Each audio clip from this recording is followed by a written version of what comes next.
Thank you for watching or listening to This Virginia Dirt, a podcast about community in Virginia and the people that connect it together. We interview interesting people and connect you to those that make your house a home. Your hosts are Janine DeBerry and Kurt Feigl, real estate agents in Forest, Virginia. We're passionate about helping you achieve your dreams, whether that is owning a home, buying and building on land, or a commercial venture that you're creating. More than that, we want you to know more about the community and the people that make it work. Enjoy the show. Hey everybody, welcome to This Virginia Dirt. I'm your host, Kurt, and my co-host Janine is over there. Hey. Say hi, Janine. Hi. So this is our first episode. We're working out some kinks. We've just spent the last half an hour almost audio and video troubleshooting, and I think we've got that figured out. So let me tell you a little bit about the show, and then I'll introduce our guest here. The show is designed to expose you in the community to people that are in the community that service real estate. And whether that's your landscaper or your mortgage person or real estate agents like Janine and I, or maybe the guy that's out playing music at the local eatery. It doesn't matter. We're going to interview everybody. Everybody that's part of the community, that's what who we're going to talk to. So the video is a new component for me. I've been doing podcasting a while, but we'll just go with it. So I'm very excited to have our guest with us. Met Craig a couple months ago, and we've become Facebook friends. He's a good guy, and he does mortgages, but I'm going to let him introduce himself. And it's Craig Daliessio. Did I say that right? No. I didn't. I'm leaving now. I said my name wrong. I knew that was going to happen. Daliessio. I was close. Yeah. Daliessio. Yeah. Did you get that a lot, though? I bet. No. I get. Yes, you do. What I get here is they'll just call me Robert, which is my first name, because they didn't want to try the last name. I'll go to like the doctor's office, and the lady will come out to the waiting room. Robert, because she's called everybody else by their last name, but never me. I'm like, hey, I know you can't say my last name. It's me. That's who. I know who you mean. I just stand up. It's Daliessio. Daliessio. Yeah. All right, so let's start at the beginning, because I want to talk about what you do, but I want to talk about who you are. So, where were you raised? Where'd you grow up? I was raised by a pack of wolves in the Arctic Circle. I was born in Philadelphia because I wanted to be close to my mom, and I grew up in Delaware, which is about where I grew up is about 20 miles south of Philly. Most of my family's still in Philadelphia. I may be the only person either one of you've ever met from Delaware, actually, but beside that guy that was president, I guess. But I left Delaware in '97, lived in Nashville, Tennessee for 17 years, and moved here in 2014. So I've been here 11 years in Lynchburg, Virginia. Okay. What did you do when you were in high school? What was your thing in high school? My thing? Yeah. Was it like sports or? Oh yeah, I was a jock. I was a big man on campus, which wasn't hard to be. I went to this little tiny Christian school. I had 12 people in my graduating class, so you could be a big man on campus at a school like that. But I played sports. I'm a car junkie. In fact, my branch, I just signed a sponsorship with a top alcohol dragster that belongs to a guy I grew up with. His son is driving the car now, so it's third generation. I'm a big car guy. My whole family has been my dad's side of the family, and was sports, and I played hockey, which made me a little different back in the day because it hadn't quite caught on yet. Hockey and baseball were my two big things. Baseball. Yeah. And you played hockey with someone pretty popular. I did. Didn't you? I don't know. Tell me you did. I knew. Or you met someone. So I had some friends of mine. I knew some guys on the Flyers, and they were friends of my mom and dad's. And Joe used to do a camp every summer, and so I got friendly with some of the guys on the Flyers in the mid '80s. So if you've ever seen the movie Youngbloods, Peter Zezel played a guy named Rossini, and they cut out all his speaking lines, which we endlessly teased him over. But Pete was a real dear friend of mine, and so I played with him, and I knew a couple other guys from back in the day. Thanks for that memory, Janine. I forgot. She was paying attention when I told her something about me. Is hockey big in Delaware? It is now. I actually coached a kid that's got his name on the Stanley Cup, Mark Eaton. He played for Pittsburgh when they won a cup. When I was growing up, there was no like youth hockey at all. We taught ourselves how to play because the game when the Flyers won the Stanley Cup in 74 and 75 is when we all fell in love with the game, and there was like dads out there with a Hockey for Dummies book trying to coach us. But I just took to the game and became a student of the sport, and I ended up playing all the way through college. I played at Liberty. I actually helped start the first team we ever had at Liberty, and now it's a powerhouse. So. You got your action figure, Wow. I saw. You designed your own action figure. You're gonna get that made? No, because the head is even more out of proportion to the body than my own actual head is, and so I'm not. Yeah, I have a big melon, and I in fact, me and Eric Lindros have that much in common. We both had to shave the foam out of our helmets to get them to fit, or else I'd have a headache by the third period. But thankfully, I'm 6'3", or else this head would look really stupid. I would look like the Great Kazoo from the Flintstones. And there's a whole generation of people watching this going, who? But yeah. What was your first car? Oh, my first car was a 63 Volkswagen Beetle that looked just like Herbie the Love Bug. Same color, had the fabric sunroof. And before I ever got my license, I traded that one to my stepfather for a 65 Volkswagen. And then my junior year of high school, I bought a 71 Torino, which I still wish I had. That was a really cool car. Huh. Yeah. Well, how did you fit in the Bug? Because I had one of those for about 6 months. Yeah. And I'm pretty sure it was about the same era. And I couldn't, I don't know, I'm only 6 feet tall, but I couldn't do the shifting because the pedals were so close together. Yeah, the pedals are jammed in a tunnel like that. It was, it was put the seat all the way back like Bubba Smith in Police Academy, where he rips out the front seat and drives from the back. It was, but if I get like 4 or 5 of my buddies in that car, there'd be like flesh pressed against every window. It was really small. But it was fun. They were, they were cool. It was a cool little car. Yeah. Yeah. I thought when you said 63, I thought you were going to say something cool like a Camaro or a well, they didn't make a Impala or Camaro something. until 67, yeah, Kurt. okay. So I'm sorry. it would be. But the I had a 63 Impala. Now that's cool. With 4 doors. That well, wasn't even then. as cool. Well, what was cool is we chopped the top off of it. And then we welded the back door shut. It was still a death trap, but we had a great time. We were cruising El Camino, boys in the hood. Wow. Yeah. My shop teacher made And me what call my happened mom. to it? Oh, who knows? I don't know. I mean, I sold it to these guys. sell it? It started raining, which it never does in California. It started raining. I'm like, I think I'm gonna sell this car. Because you have a roof. I sold, Right. yeah. And but the shop teacher, my auto shop teacher, where we cut it off, she made me call my mom. It's like, hey, get her on the phone. She's like, listen, he wants to cut the top off his car. It's fine. We got the stuff to do it, but you had to get permission first. And so. Yeah. And mom was okay. Oh, she was okay with it. Well, It's you his did look car. mom. That's 63 awesome. Impala, man. You get in and walk to your seat. It was Like, great. they're huge. It had a wheel. I'm kidding. The steering wheel was like this big, Yeah. and you could drive with your leg, except for sharp turns. You didn't even need to touch the steering wheel. You could just like drive it with your knee. This is the best car. Love that car. And I would even be happy with a 4-door now. Back then it was like, I wish this was a 2-door. But 4-door is great. Yeah. The statute of limitations has run out, so Kurt, you're going to tell that story about driving with his knees. Well, you guys had way cooler cars. I had a 91 Ford Escort was my first car. I think Amy had one of those. Is that what she had? I think she did. You have to ask her. Yeah, it got me around, but it was not Oh cool. my gosh. As long as you were driving it. I was driving it. Yeah, I was driving it. It was good I for had me. a 71 AMX. I wish I still had that car. And I had a 69 Chevelle Super Sport. That was my favorite. That was the Gray that's Ghost. nice. That would peel your eyelids back. That car was fast. That's nice. Do you ever go to like car shows or? I do. Oh wait, did you go to that one a couple weekends ago? did. You did. Made You made your cheesesteaks for Philly everybody. cheesesteaks. Yeah. I saw him there. Wait, did you Kurt was go? there. I went. Oh, It was cool. It was cool. That was really good. They had about there were 3 cars that I really liked, and What were they?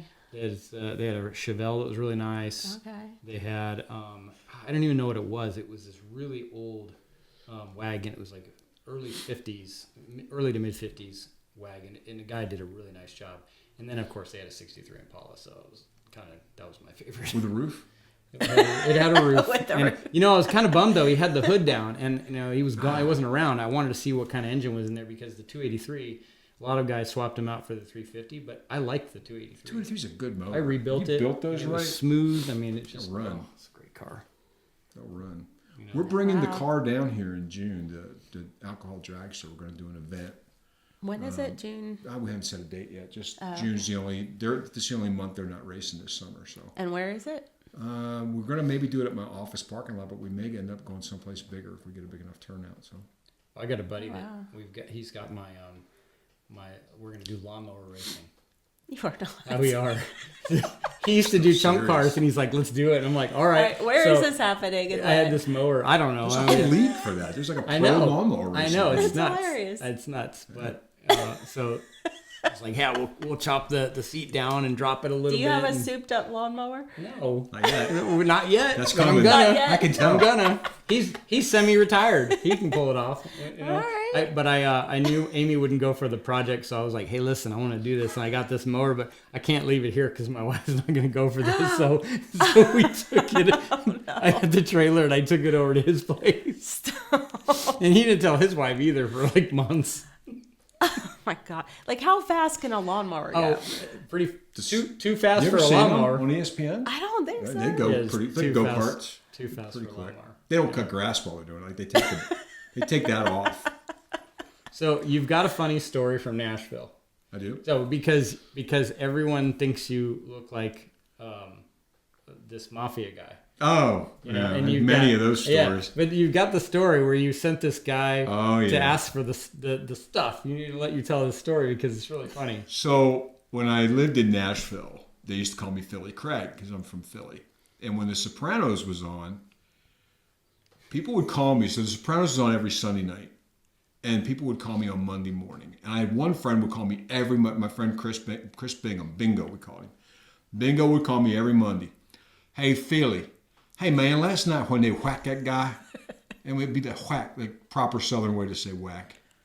I'm like, Bingo, I don't know. I'm not in the mob. I'm not even Sicilian. Like, my family's from Monte Cassino. We're not Sicilian. We're not mob. Yeah, but you got to know, man. You're from up there. So I'd play along. You know, I'd come up. Yeah, well, they use a small caliber round so it doesn't exit and whatever. Like I would know. Maybe I do. Maybe I don't. So you know Tony Soprano. There's a lunch meet, and on the show is called Gabagool. So Chris calls me one day. Bingo calls me. He's like, "Hey, Philly, didn't you say you can get some good gabagool over at the Publix?" I said, "Yeah, they have one by your house. Go in and ask for Joe. He's a little guy. He's from Long Island, New York. He always wears a World War II veteran ball cap. He knows how to slice it." So he calls me from the Publix. He goes, "Hey, Philly, I'm over here at the Publix. Now, Joe's over here, but there's 3 different kinds of gabagool. Which one do I ask for?" I said, "Well, just ask him. Just ask him, you know, just ask him for some gabagool." I said, "Well, keep me on the phone in case he asks a question." I knew what was going to happen. So I hear him go, "Hey, I want some gabagool." And I hear Joe go, "These people with the Sopranos, it's Capicola. It ain't gabagool." And I was laughing because I knew it's Capicola. That's actually what it's called. But there's a thing called a Tanglish, kind of like Spanglish. So when I'm second generation. So when my grandfather got here from Monte Cassino and he's stowed away on a boat, and he's learning English, they butchered some words. So Capicola became gabagool, and ricotta became regut. What? And it's so we know what they're saying, but nobody else does. So Chris thought that's really what you call that. And there's actually 2 types. There's dry sweet, which is typically what Tony was eating in the show, and then there's hot and spicy, which is I don't like it, but yeah, I set him up for that. That whole story turned into a book I wrote called The Accidental Mobster, about a guy who goes to the South and people think he's in the mob. And it's all mistaken identity. Is it written by you with your name or as an alias? No, I wrote it. No, I mean I know you wrote it. I'm saying is if they search for it, I would. You know what? You got to give me the link. I would. The only book I've ever in. written under an assumed name was Hot Steamy Southern Nights. But no, I'm sorry. I'm just kidding. I was going to write a romance novel once just to sell out and make some money and just use some other name, but I didn't. It's Craig Daliessio. I've actually written 8 books. Really? Yeah. What are the other 8 books? Yeah, what are they? Like, are they all fiction? No, the first one's called Sometimes Daddies Cry. That's I went through a divorce in '99, and I didn't know. I mean, I knew there's no resources out there for men going through a divorce. You could fill a tractor trailer full of books written for women, but there's nothing for guys. Mostly because men don't read books. 80% of all books purchased are purchased by women. And we're too stupid to pick up a book. But most of us are. But I knew if I didn't, like my faith, believe it or not, as goofy as I am, my faith's kind of important to me. And I knew if I didn't run into my faith at that point because of what happened in the process of the divorce and all, then I would have run away from it. So I just, there was nothing from a faith perspective of how to deal with a divorce from a Christian perspective. And so I started researching it, and I kind of wrote it to help me cope with everything. And it's just tells a dad's side of it. I guess a good dad, because there's a lot of bad dads out there who couldn't give a crap, but I wasn't one of them. And it wasn't a pleasant divorce. In hindsight, I should have bought that guy a beer, but at the time, my heart was broken. But it's a joke. Get it? Bought the guy a beer. But I wrote that, and then the second book I wrote was called, what was the second one I wrote? Oh, yeah, it's called Harry Callis Saved My Life. So this is where the story gets fun. So I was in the mortgage business starting in 1998, and I was in it for 10 years. And 2008, when the industry collapsed, I lost everything. Lost my job, lost my home. My ex-wife had remarried. My daughter was only 18 months old. We got divorced, so she really never knew us together, really. And her mom got remarried when she was 5. So 5 years later, I lost everything. Well, her mom's second husband had chemical dependency issues, and they tended to bring out the beast in him, and it was really a bad situation for my daughter. And so I couldn't find any work, and I couldn't leave. I was going to maybe go to another town or go out to North Dakota, which was like the only place in the United States with employment back then. And but I couldn't go because I was kind of the thin red line that kept, even worse things from happening to my daughter. And you want to see me turn into Tony Soprano, that's when I would have turned into Tony Soprano if certain lines had been crossed. But so I ended up living in my car for almost 6 years, just under 6 years, and got hired 3 different times, 3 different jobs. Those companies went out of business within months, and I couldn't, before I could get enough money to get an apartment or whatever. And it was early on in that whole situation. That starting in May of 2008. So in October of 2008, the Phillies were in the World Series. I was living in Nashville, and I used to park my car behind this church that I used to go to, and it had this real tall sawgrass behind it, like 10 feet tall. I'd pull in and back into it, and it would all spring up around my car, and you couldn't see me. And one of the key things to homelessness is don't let anybody ever find your hiding spot, because you'll get, rousted out. And I was just as dejected as you can imagine to go from making, 6 figures and having my own house and my own business to nothing. And my daughter, having to live through this, and there's things you don't think about. I love Springer Spaniels. I used to breed them, and I had to give our dogs away. And she had a pony I bought her for her 7th birthday. I had to give him away, and you lose everything. And so I was pretty broken. And the Phillies were in the World Series in October of 2008, and October 29th. It was a weird situation. The game the day before had been rained out in the 6th inning, so on the 29th, they started that game, finished it, and then they were going to play the next game if necessary. Well, they ended up winning the game, and I'm 850 miles from home, zipped into 2 sleeping bags in a Volvo behind a church, homeless for, at that point, 4.5 months. And Harry Callis was the Phillies play-by-play announcer for 38 years, and he's the only voice I ever remembered calling Phillies games, and he had this really distinct voice. And I was listening to the national feed because I couldn't get Philly from down there, and I just remember saying to myself, man, I just wish I could hear Harry call that last out. And it was Joe Buck and Tim McCarver were calling for Fox. And no sooner had I said that than Joe Buck says, whether you're a fan of the Phillies or just a fan of baseball in general, you got to love the great Harry Callis. We're going to tie into WPHT in Philly, and you can hear him make the last call. And there you go, choked up. Oh. So I got to hear Harry make that. It's still my ringtone 15 years later. And something about it, all of a sudden it was like, I didn't pray it, but it felt like an answer to prayer, and it felt like just God saying, listen, you're not alone. This really matters to you, your team winning the World Series, when your whole world's collapsed around you. And for just a few minutes, I was like, it was something to celebrate. something to be happy about. And so the next year I wrote a book called Harry Callis Saved My Life. How hearing that call that night, I kept coming back to that. Like, don't forget, like God hasn't forgotten you, because it would be 5 more years. And a lot of times I thought, this is it. I got a job offer. It's going to work. And I'd work 2 or 3 weeks, and then that company would go out of business. And I went on and finished my degree while I was homeless. I'm probably the only homeless graduate of Liberty University. There's no award for that or anything. I just, just did Should be. Yeah, maybe. there absolutely. And I started writing. That's when I started writing books. Was going through all that and fell in love with the process. And I blogged a lot. Blogging was kind of new back then, and everybody was doing it. And it was a vent, because when you're homeless, one of the things you tend to do is avoid people because it's embarrassing. And I mean, I had a membership at the county rec center, so I took a shower every day. I didn't look homeless, and I put out like 700 and some resumes, and I did everything I could. I was built a chicken coop for a lady one time. I pressure washed houses. I had a friend of mine call me and say, hey, listen, we're going to hire somebody to clean our windows, and I hope you're not offended, but we'd rather give you the money if you want to do it. I'm like, offended? Like, I was figuring out ways to eat, which, it doesn't look like I've missed a meal or anything, but back then I would go into Sam's Club, and my Sam's membership had expired, but they don't check that unless you're buying something.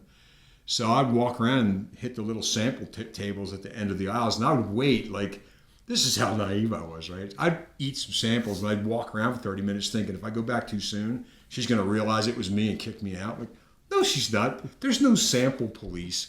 But, you think these things when it's, it's a weird thing. Like, you feel like everybody sees you, everybody knows you're homeless. And they don't, but it was really tough. And so I wrote that book, and then the next Christmas, my daughter, that was the year my daughter, this is probably an adult group, so I can say this. My daughter told me she no longer believed in Santa, which is tough as a parent. And we used to do a advent calendar every year. I would buy one for our house and buy a duplicate so she could take it to her mom's. And if the days she wasn't with me, we, open it up and talk about on the phone behind each door. And she told me she didn't she didn't believe in Santa anymore. And I said, well, I got the advent calendar. She said, I don't want to do that either. And years later, she told me it's because she knew I didn't have a place to put it. It was the first Christmas without. And it really bothered her. And so I wrote this. I really missed the advent calendar. And so I got this inspiration to write 24 advent stories. I did it the whole month of December, 2009. One for each day. And so that turned into a book called The Ragamuffin Christmas, and it's about 24 people that each find themselves in the nativity the night Jesus was born. They actually hold him, interact with him as a baby, because babies, you can be walking down the mall, and somebody you don't even know comes by with a baby, and you're going to look and you're going to coo, and it's babies just do that to us. And it just, like, it always fascinated me that Jesus came in the same form that my own daughter came in. And I could have, if I was there that night, I could have picked him up. And he's God. I could have picked him up and held him. And so I wrote that book. And then I wrote a book called Remembering America. It's about growing up in the 60s and 70s. And then I wrote The Accidental Mobster. And then I wrote one called Nowhere to Lay My Head. That's the story about me being homeless. And I wrote one called Tangled Lines and Spent Shells. That's about outdoors, stories about fishing with my best friend, or hunting with my granddad, or it's not really what size shot I used or what hook, more like the emotions. There's a story in there about my favorite bird dog that I had, the first bird dog I ever raised myself. And then I wrote, my last book was called An Orphan in the House of God, and it's about how being an orphan, which, that's a long story. That'd be a whole other podcast about my life, but like my mom and dad and all, but it's about how orphanage affected my view of God, and how it took years. Like, it's something I only dealt with 3 or 4 years ago. So I just love to write. So. That's awesome. Yeah. That was really awesome. So we're going to have all the links to everything that I can get my hands on in the show notes, which will be at thisvirginiadirt.com. You have your own website where we're going to share that stuff later. So that kind of catches us up, I think. So all that was in Nashville. Yeah. So Nashville around that time, though, hadn't seen the exodus from other states into there, so it hadn't grown. It had come in waves. When I got to Nashville in '97, like the average loan amount was $99,000.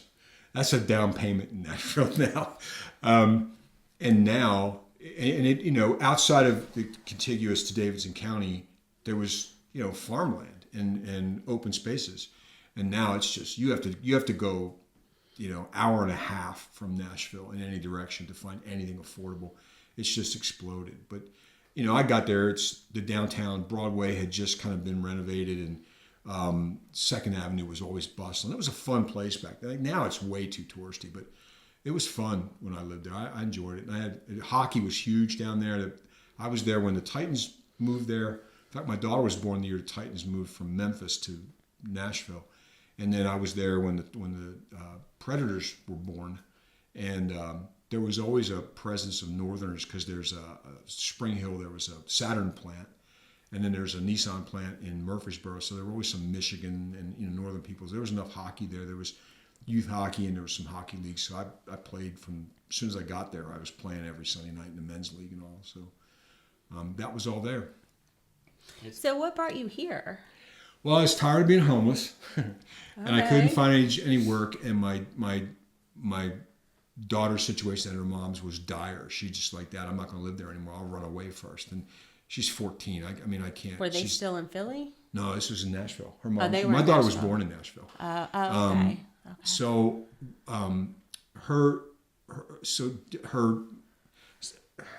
her mom's second husband, who's now about to become her third, they're remarrying.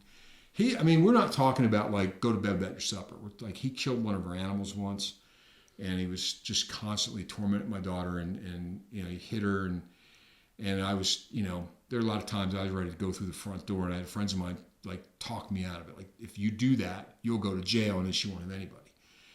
And the last straw came. Her mom had gotten her 2 puppies, and I'd taken her someplace for a weekend, and he gave them away while she was gone and didn't tell her where they were. And when she got back and found out that they were gone, and he wouldn't tell her, I hadn't even been 10 minutes down the road from dropping her off from our trip. She's like, come back and get me. I went back and got her, and that was it. I went back. I drove straight to her mom's office, and I said, look, I'm leaving. I have enough contacts at Liberty from the years I went to school there, my connections with the hockey team, and Liberty had done a story on me when I graduated, and so I knew a lot of people up here. I said, I'll find something. Liberty was in that hiring boom. I said, I'll find something. I'll find something enough for us to live, but we're getting out. You can let us go. You can agree to this, or you'll just see us on the back of a milk carton, because I'm not going to let my daughter die, because she's at risk and you won't do anything about it. And so she, in a rare moment of kindness, let us leave. She did make me continue to pay child support, though, even though my daughter was living with me full time. You had her. Wow. I basically had to rent my daughter until she turned 18. But I did what I had to do. I got her out of there. So we came here. I got a job at Liberty, and we moved up here, and I worked there for 5 years. And what did you do there? I was an IT BRM. I don't know if the first thing about IT, I probably learned a lot when I was there, though. But my job basically was to take the help desk people on the tech side who don't speak English. And I don't mean they speak Pakistani or Philippines like when you call a help desk. I mean, they don't relate to people. They would rather sit in a dark room and program. And so my job was to go to there was 9 of us, and we had divided the campus into 9 groups. And so I'd go to my groups. What do you guys need? I was kind of strategic, like where are you guys going? If they needed new equipment, if they wanted to expand, if there were any buildings going on, we were always part of the initial planning. And then I would take their needs and go and turn it into tech speak.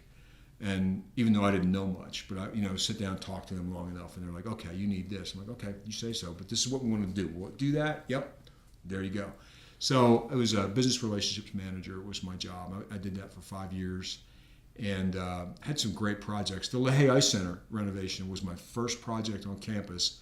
I had club sports. They gave me that one because I was on the hockey team, and it was personal for me. I loved that. It was a great project, and wow, and cool. they really, that building is amazing. It's one of the nicest hockey facilities in all of club sports, and there's some scholarship teams that would love to play at a facility like Liberty has.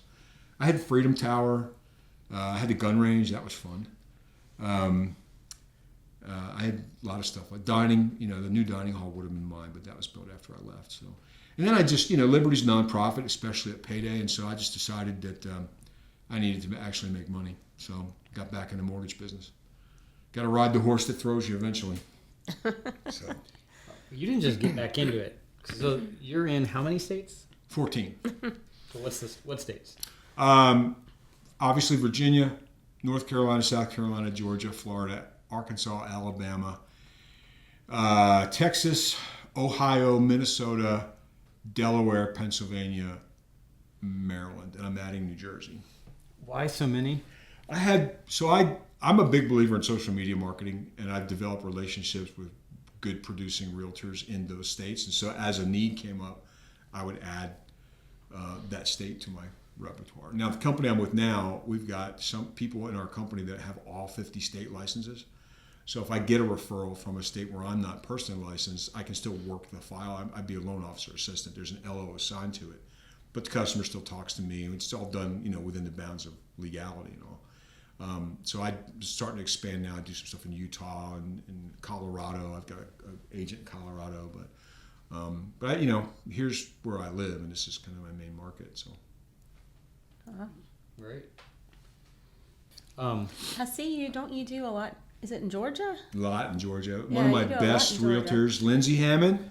If you're out there, Lindsay. I see the tags. Yeah, Lindsay's, and she's so funny. She's a lot of fun. She's a big, giant personality and great success story. She's in a tiny little town. It makes Lynchburg look like Metropolis, and just dominating. And she works Is it really like hard. around Atlanta area? No, or? she's Carrollton. She lives right. She actually lives in Alabama. It's West Georgia, Eastern Okay. Alabama. She lives in Ranburne, Alabama, which is right next to Carrollton. Okay. It's probably a 2-hour drive to Atlanta from where they are. But she just works really Yeah, it hard. looks like she's killing it. Oh, she is. She is. But I've made good relationships through Facebook mostly, and they like the job I do for them. So, yeah. That's awesome. You definitely are a hard worker.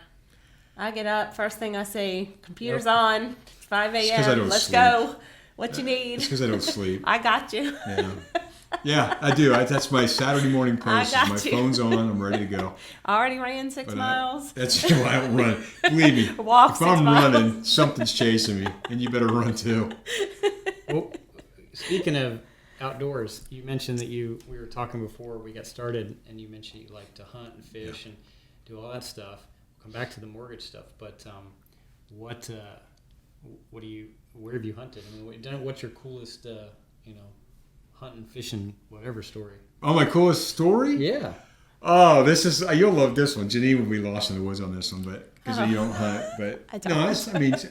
you still get it. I'll get it. So we used to hunt, and I grew up in Delaware. My stepfather's best friend, his aunt owned a big farm down in a place called Marydale, which straddles the Maryland-Delaware line. That's why it's called that. And we had the only access to it. So we would go down. Deer season in Delaware always starts the second Friday in November. And it's only 2 weeks. It's a pretty short season. Now they've expanded some. They have a second season after New Year's and all. And back then you could only use shotgun. Now they allow like short wall cartridge or straight wall cartridge. So anyway, we're out. My stepfather had gone into town for something, and another guy that we hunted with, Hank, he had gone into town. No, my stepfather was on his way down. Hank had gone to town to call his wife, and there was another guy, Carl. So we were there, and it was night, and we had been tracking for a day, and the deer were obviously moving at night. So we're like, hey, let's go sit at the woods edge with flashlights, jacklighting, right? So it's private property. We're figuring, nobody's going to care. So we're out there, and Carl and I guess I was probably 14. Carl and I are sitting there on 5-gallon buckets, we got blankets around us. We're watching this, I thought it was a star or UFO or something. It's zipping around the sky. We're kind of distracted looking at it, and it drops down below the woods line, and we're just, okay, it's gone. All of a sudden, here it comes popping up over, and it's like Charge of the Valkyrie from Apocalypse Now. It's a state police helicopter, and it's swinging the spotlight. We just run for the woods, get in the woods. We jumped. I had this green wool army blanket that my stepfather had when he was in the Marine Corps, so it would have been Marine Army, not Army. Anyway, so we Carl goes, put your face down, get your skin underneath everything. They look for skin tone with that flashlight. And I'm thinking, how does he know that? Am I out in the woods with like an escaped convict? He's a friend of my dad's. He was all right. So we're like face down. And I got my eyes open. I can see the lights right on us. I'm thinking, how'd they miss us? But I guess they didn't see us. So then the light takes off. So we grab our buckets and our guns and stuff. We race back to the house, which is a quarter mile across a soybean field. Get in, and all of a sudden, like, we're not up to the camp more than 2 minutes. And this car comes screaming down this road that was adjoining the property, all the lights off. And it gets just beyond where we could see it, and we hear it get crashed into the woods. Next thing you know, there's like 3 cop cars right behind it. They're tires screaming, and like Carl goes, get in the trucks. We get in the truck. He's like, we don't know what's going on. Then we hear gunshots. Like, what in the heck? So we sit there, and then the helicopter's going around. Then we realize, all right, well, they weren't after us. Whoever's in that car is who they were after. So Hank shows up a couple minutes later. He's like, man, I was at the gas station making a phone call, and some guy robbed it. And there was a phone booth outside in the parking lot. Some guy robs it, and that's the guy that crashed into the woods. Right? What are the odds? I'm in the woods going, I'm going to jail. I'm going to go to jail. Because that's like, if you jacklighting in Delaware at the time was a big deal. I'm underage. That was funny. Yeah. We had, years ago, we used to do training out in the woods with a group of guys, and we were doing some stuff up in Campbell County, and the guy who gave us permission to be on the land, he gave us permission, but he thought there were some poachers. He saw some guys running because they were lost. They were trying to find us. They were lost further up on the hill, and so they ran. He tried to stop them, and they ran. And so then he called the sheriff, thinking there were poachers on his land, even though we were allowed to be on there. And so it's dark now, and we see flashlights, and we think it's them. Because we're expecting, we're trying to call them in on the radio, and we're like, hey, where are you? And we're over here, and so so we see flashlights, and I'm like, we're over here. It ends up being the local sheriff's deputy. So I'm like, and I'm like rifle, pistol, the full gear, and I'm like, all right, listen. One of us has got to go out and talk to these guys. I'll go, but here, you hold my stuff. Right. Take off my tactical belt. No, I come out there. I got multi-cam all over me. So we sorted it all out, but that was funny. And then when the guys finally showed up, and I'm like, way to go. It's like one rule: don't interact with the police. And here you are. They're chasing you through the property. I had just one other story I had. I'll tell it. So me and my best friend were hunting. Canada geese is huge in Delaware. Nobody hunts them here, but man, we hunt them like crazy up there. Never see people hunt geese. No, here. they're what do they call them here? A nuisance bird. You can like shoot all you want. Well, back home it's like you can get 2 and that's it. So we had a lease in this cornfield, and we had a pit and everything, and had all our decoys out. And the worst way people, you ever heard the phrase "good weather for ducks"? People think that's because, ducks like bad weather. No, they don't. They don't like bad weather any more than anybody else does. The worse the weather, the more likely you are to get ducks if you're duck hunting, because they have to fly low underneath the clouds. So it's a miserable day. It's like cloudy and foggy, and it's 50-foot ceiling maybe. And so we're in our blind, and here come 2 Canadian geese. So geese mate for life. I know. It's tragic. So I get Just get them both. Beautiful shot. I get the male, drop him on the first shot. The female comes, she's cruising around, and she lands. So my buddy Mark, my best friend, goes over, and she's running and hiding behind the decoys, and he shoots her. So we get our geese, go back in the blind, pull the cover back over. Mine's dead. Mark's is laying there. He wrings its neck because it wasn't quite that. So he wrings its neck. Right, a couple times, and the neck goes Daffy Duck, and it's just laying there. So we figure it's dead, right? But 10 minutes go by. All of a sudden, we look over, and this thing's standing up, got its crap together. It's got its wings out. Now the wings on a Canadian geese are about 6-foot wingspan, and it's hissing at us, and they are mean as a snake, and it's going. So he grabs it and wrings his neck again. Same thing, right? And it goes, unwinds like a propeller rubber band airplane, and it's laying. We think it's dead. Same exact thing happens. 5 more minutes later goes by. This thing wakes up and it's coming after us. So Mark grabs it by the head and goes whoosh, like a whip, and the head pops off. And Stop it! so the goose dies. The goose. Did it come back after that? No, the goose is dead. The goose is dead. So we hunt a couple more hours. We get up to, or we're done. We're gonna go. So we get up to go get my goose. He hands the guns out. Climb out of the pit. He hands me the guns, or I handed him. He got out first because I handed him his goose. He picked up his gun, put his goose under his arm, and he happened to squeeze somehow, and it goes. The honker was still there. No head. So naturally, being two 22-year-old guys, the whole way back to the truck, he's playing his goose like a bagpipe, right? We laughed. Of course, he and I laughed constantly. We're like brothers. But my goodness, that was one of the funny. That's one of those things that goes way before cell phones, and you sure wish you had a video of that. Although Peter would have probably had a heart attack. That was funny. Oh my gosh! Funny. So what happened to it? Do you eat geese? Oh, yeah. Take him to a processor. He's got this thing that spins. It's got rubber fingers on it, and they hold the bird on there, and it plucks the feathers all off without damaging the. Because otherwise, you got to pick those yourself, and that takes hours. And then you go pick it up, they gut it, and I cooked it. The goose are really good. Canada goose is really good. It tastes like roast beef almost, but it's very dry. It's really hard to cook it and make it juicy. Maybe that particular one, because you tortured it. I didn't kick. That was my buddy's goose. Mine died instantly. Yeah, mine died instantly. Okay, so, what's your favorite band? My favorite band? Yeah. Oh my goodness. I'm a big music guy, so it was Bruce Springsteen for years. I mean, I would have sold blood to go see Springsteen, but then he went way too left with his politics. And be political whatever you want to, but when you start canceling concerts because you don't like bathroom laws, then you're just a fascist. And I don't want to be you're just as bad as the people you say. But I always liked him. I'm a big Cheap Trick fan. Southside. What's the one you were telling me? Is that the one? Oh yeah, it's Cheap Trick.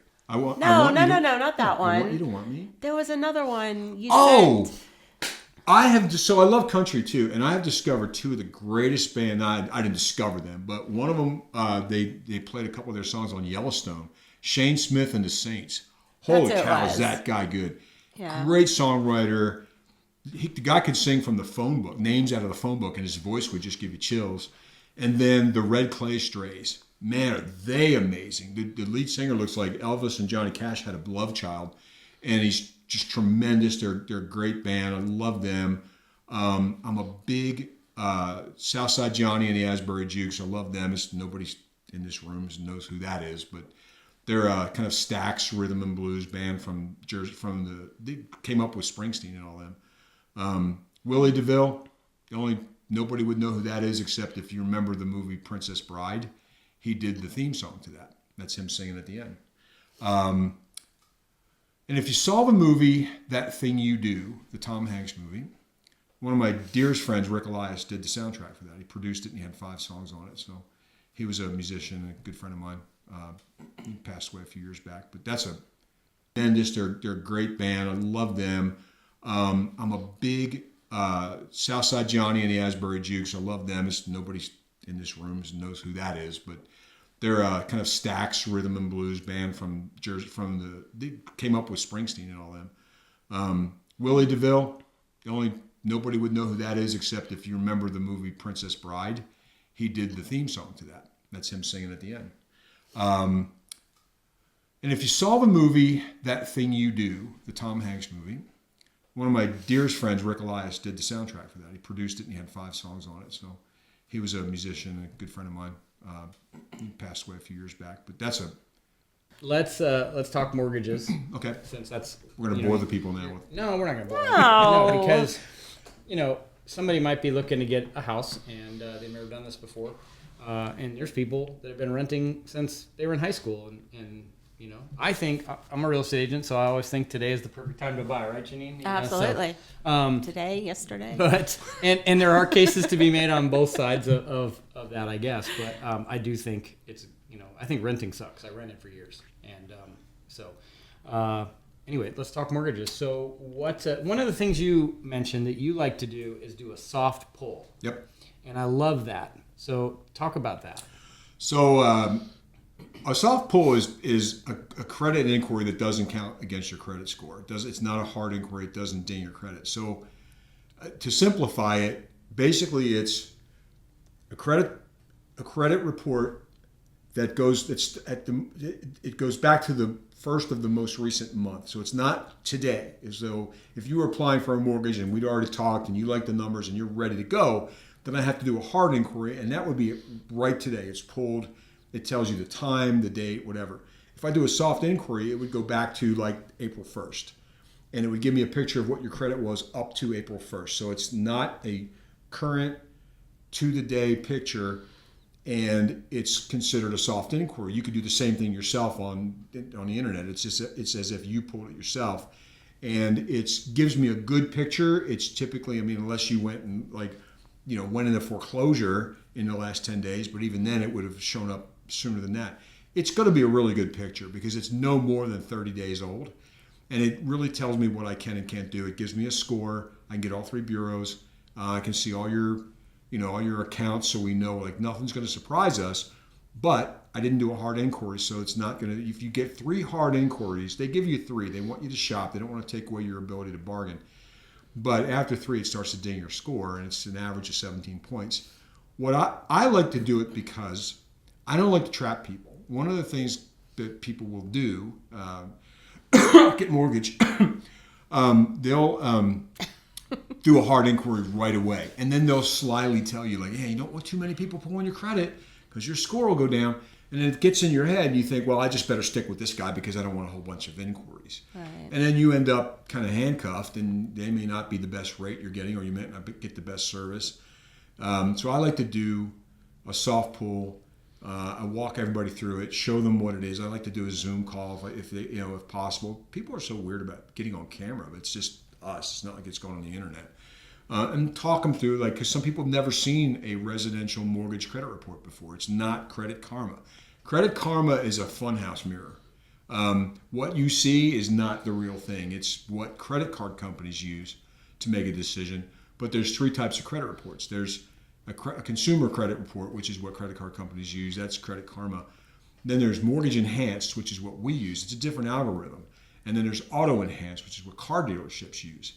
And you can't really get a Mortgage Enhanced credit report except from a mortgage lender. So, I try to walk them through it and try to be really protective of people's credit until it's absolutely time.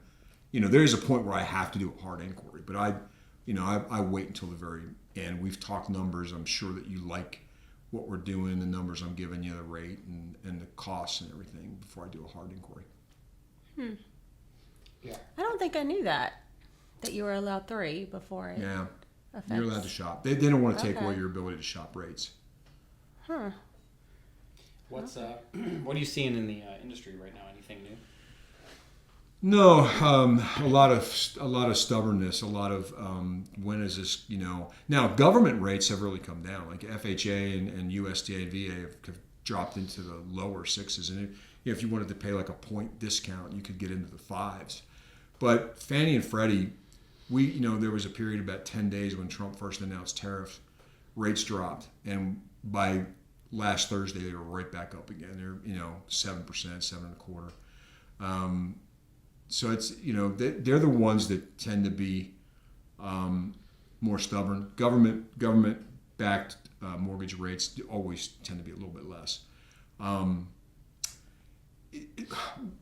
One thing that's really strange now, it's called a LLPA, loan level pricing adjustment. There's different pricing adjustments to different loans, and it's based on credit score can be an LLPA. Location, certain towns might have a higher risk factor than others, and loan amount. So right now, if you're buying a house for $200,000 or less, you're going to get a better rate than somebody buying a house for $350,000 or $400,000, because we know rates are coming down. It's already priced in.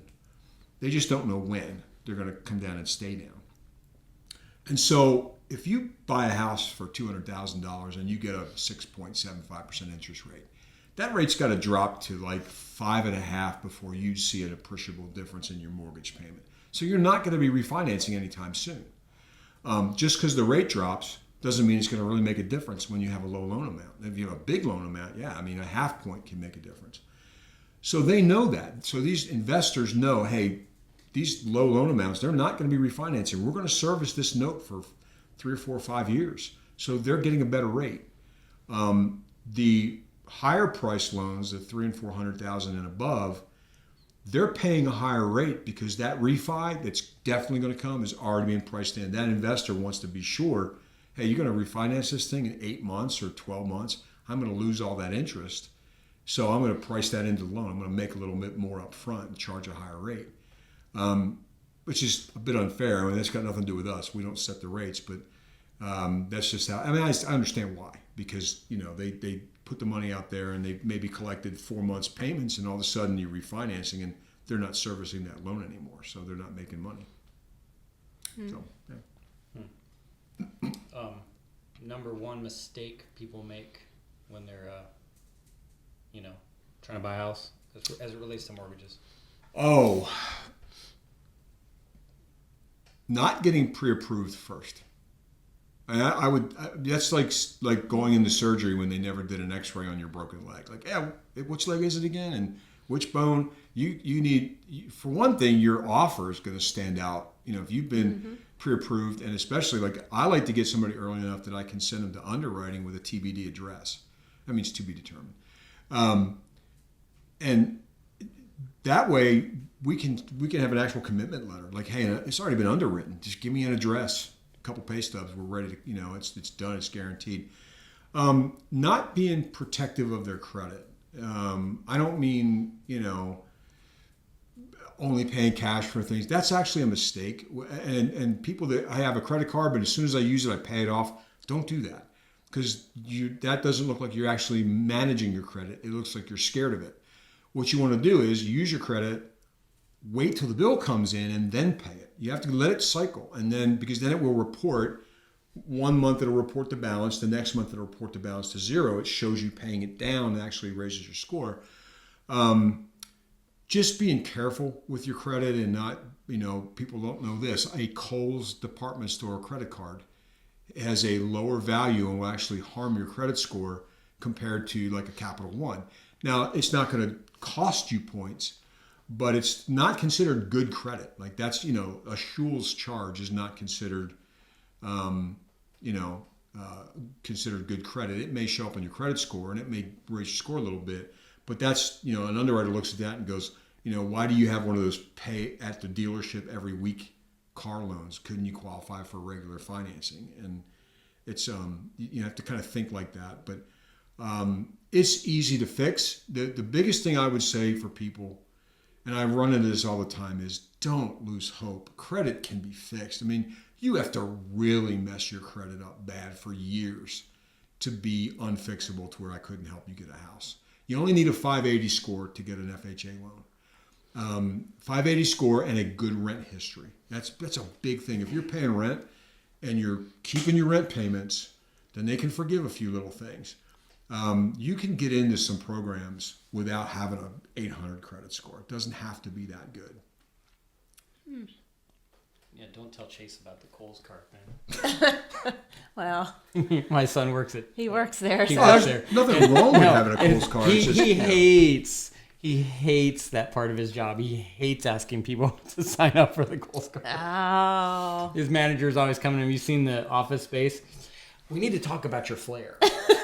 There's a conversation every week. Is this about my TPS reports? That's funny. Oh. So what is some of the best ways to rebuild your credit? Like, if you don't have the best credit? Pay things off. Okay. And negotiate with them. You don't, if you owe if they closed an account, you owe them $1,000. They've been waiting for it for 2 years. They'll take $500. Now, okay, that's a suggestion, but always when you go to pay them, have the money then. Don't say, hey, I'd like to pay $500 and I want to string it out for 5 months, because they're not going to work with you. They'll say, yeah, well, we'll settle for $750 in that case. Have the money. You could pay less if you could pay it that day. And always ask them if they will delete the trade line. They won't always do it, but a lot of them will. A lot of them are like, hey, you give me my money, yeah, we'll make it go away. And the next month, they'll just report it and they'll delete it. They can send a form in, it deletes the trade line. That is, if a deleted collection can pick up somebody like 60 points, 50, 60, 70 points. I've had customers that came to me with like a 540, and within a month, and maybe $1,000 worth of massage, paying this off, paying that off, and getting things deleted, they're at 660 and they're ready to qualify. There are credit cards out there for people that are just getting started. Capital One, you know that. You just helped me with that. Capital One will, give you, it's a little credit limit, like $300. But, if you're a kid just graduated and you're getting started in life, you don't need more than $300 worth of credit. Other than, that's like handing somebody a time bomb.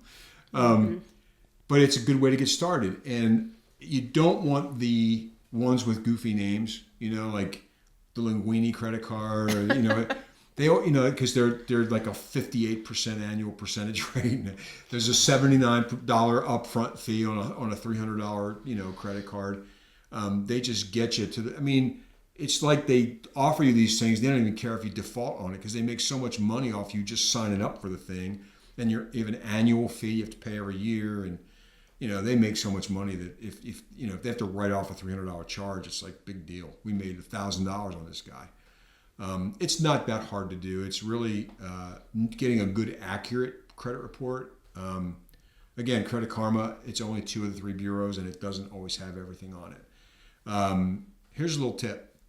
myfico.com, MYFICO. You can join that for $29 a month, and you get all 3 bureaus, and it's up to date. It's the most accurate 3 bureau credit report that a consumer can buy. And then you can freeze the membership. So you can buy it, get that report, and then freeze the membership. You don't have to keep paying it every month. They have a button on there that you can push, like you click it, and it'll say, convert my score to mortgage. So if you want to know what my score would be, if you came to me for a mortgage, say you have a 700 score on consumer, and you click that button that says, I want to apply for a mortgage, and it'll tell you a mortgage enhanced score. It's the only place on the internet that you can get a true mortgage enhanced credit score, and they also have the same option for auto enhanced. You get all, the 3 options. It's the only place you can do that on your own. Other than that, you have to go through a lender. That's a really handy tool. It's also got a really good simulator on it. So if you said, hey, I want to pay this and this and this off, it'll tell you what your score will be in a month or 2 months or 6 months. Monitor your credit. Keep an eye on it. Know where you are. Know where your credit score is. Always have a good idea of that. Always have a good idea of how many inquiries you've had. There's a place on your credit report that tells you recent inquiries, and they don't fall off for 2 years. So you don't want a whole bunch of people, pulling your credit on hard inquiries. Yeah, that's good. So that 3 limit is for 2 years? No, that actually, the points will come back after like 60 days. Okay. They'll start coming back. Okay. That doesn't ding you for 3 solid years. Okay. But the inquiries stay on there, so they are cumulative. If someone's looking for a house, we've got realtors at the table. We've got your mortgage guy at the table. How can they get in touch with you?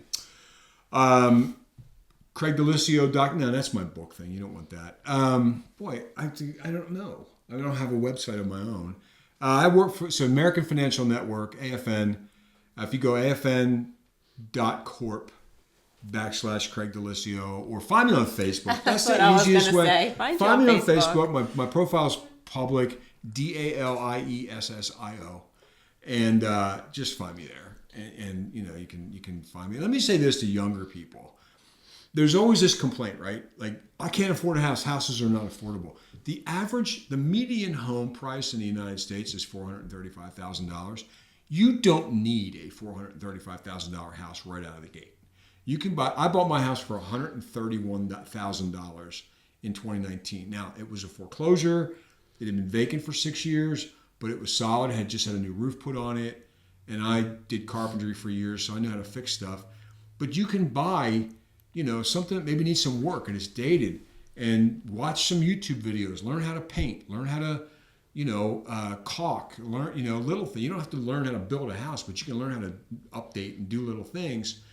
And take a house for $150,000, $160,000, put $5,000 of your own money into it over 2 years' time, and your own sweat equity. And in that time, you've learned how to do all these things. Now you maybe build a little deck, or paint and glaze a window, whatever. And then you flip that thing for $210. You walk out of it in a few years with $50,000 worth of equity.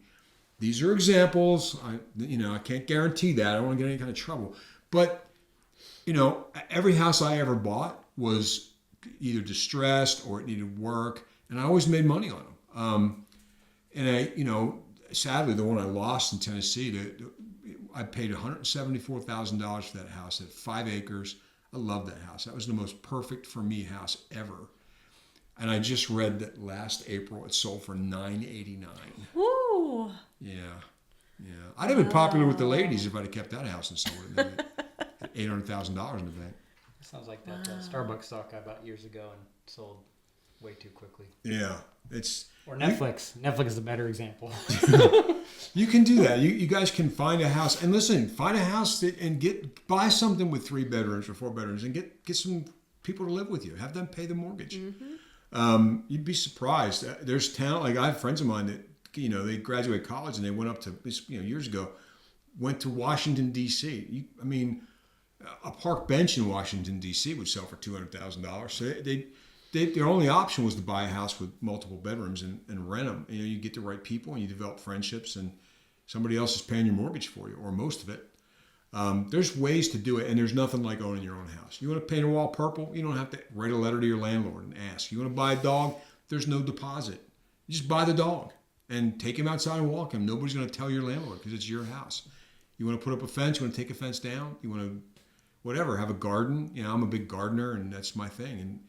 And there's nothing like it. There's nothing, maybe it's just generations, but to me, I became a man when I got married, when I became a dad, and when I bought a house. That was I'm a man now. I provided a house for my family. And, maybe it's not so bad if we go back to thinking like that. Yeah.